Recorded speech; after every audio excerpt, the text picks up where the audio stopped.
Mr. President, for over a year, I have worked to get rid of a rule that is driving every one of my small businesses in Oklahoma absolutely crazy. There are a lot of Americans that have no idea what the beneficial ownership rule is, but if you own a small business in America, you definitely know. To set the context for this, next week we're supposed to take up the National Defense Authorization. In 2021, a small little section was stuck in at the end in the large National Defense Authorization that was called the Corporate Transparency and Beneficial Ownership Act. That little bill was supposed to root out money laundering and fraud. What it has become has been a nightmare for every business owner in my state.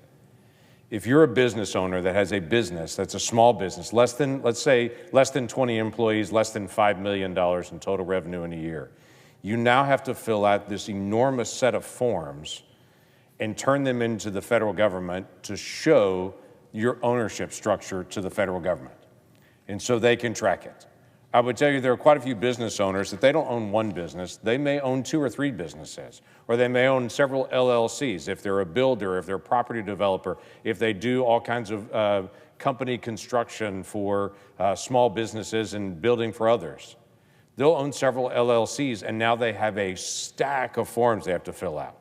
They've got to fill out forms now that talk about just their name, their birth date, their address, an ID number, and all of it. They want to know all the reporting for their legal address, their jurisdiction of their information.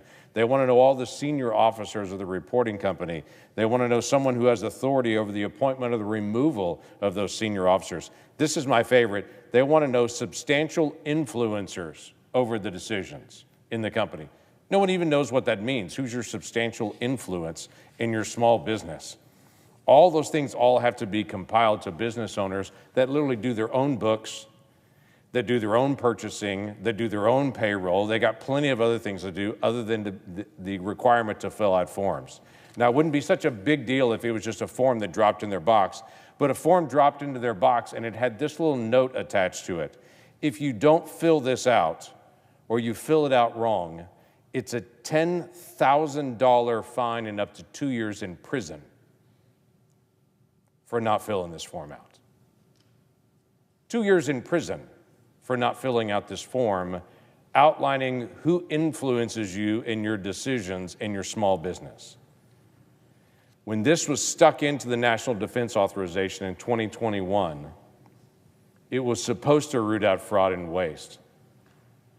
But it has grown through regulations and is now poured out with a deadline that is literally a couple of weeks away. I have fought for a year. Senator Tuberville has a bill to be able to end this entirely. We got no traction on that. We couldn't even get a vote in this Senate to be able to stop this nightmare. So I brought a second bill to say, let's just delay it so it's not happening this year. And we've worked for months to be able to get that delay in, and we've not been able to get a vote on that in this Senate.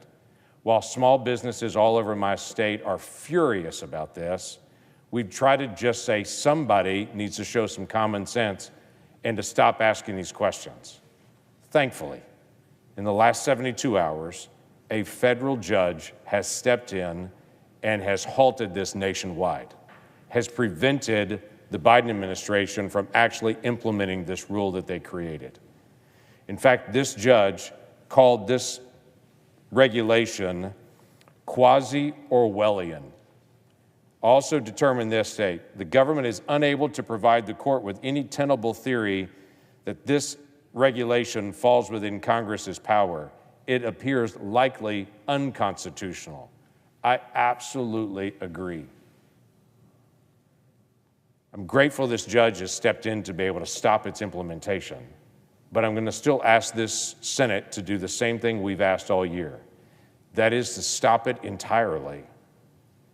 We should not be asking these questions of every small business in America. That is not our job to ask every small business owner in America, turn in who are the influencers on your decision making or we will put you in prison for 2 years.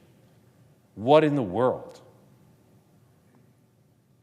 So I'm grateful for the stop. But we also will not stop until we actually pull this entire thing out and to say this is not our job. We have plenty of things that are our job that we're not doing. For instance, next week, the National Defense Authorization, passed in a bipartisan basis through committee months ago, has yet to come to the Senate floor. It's time for it to be able to come, long past overdue.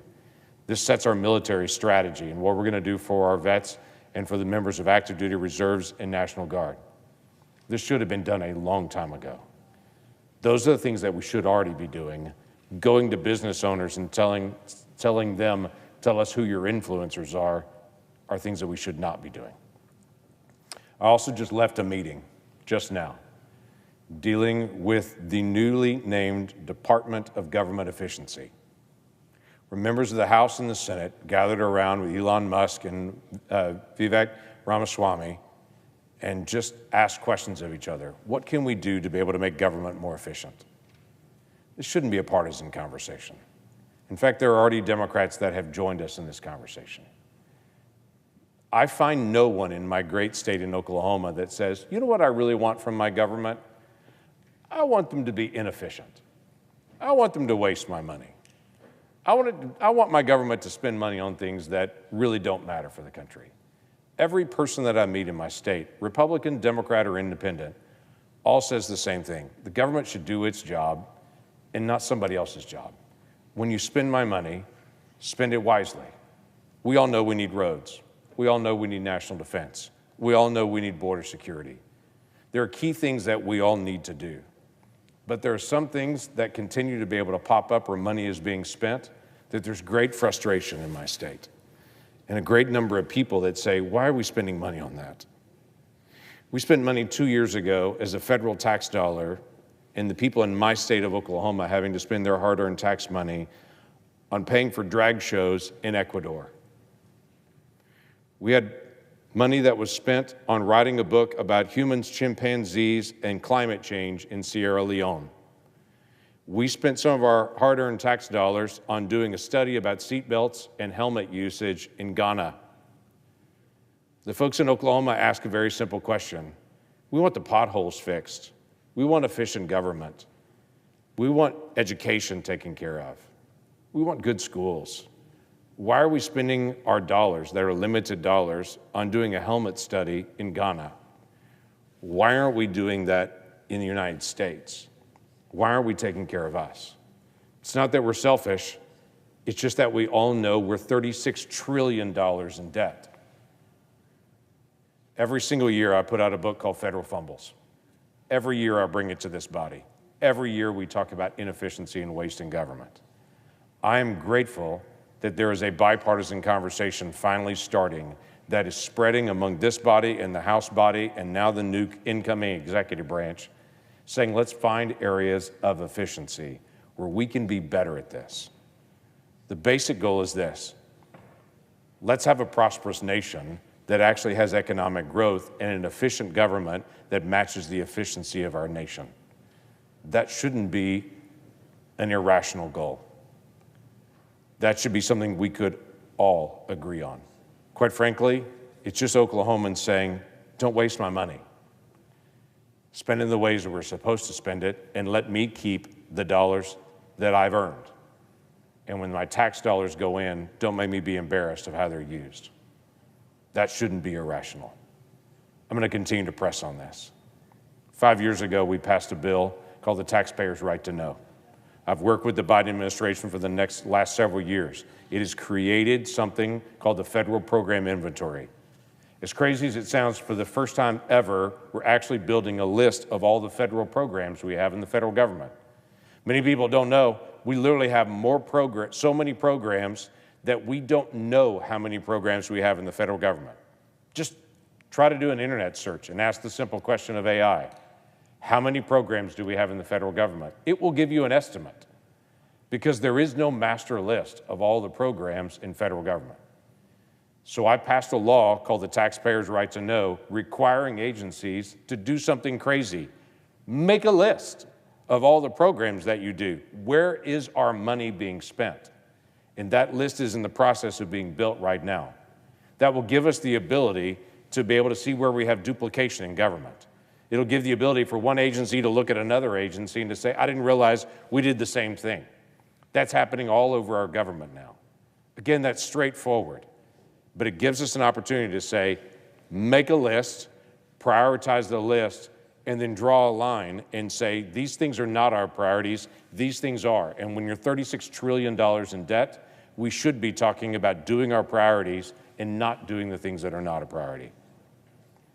This is what we should do in this body, and to be able to have this kind of conversation.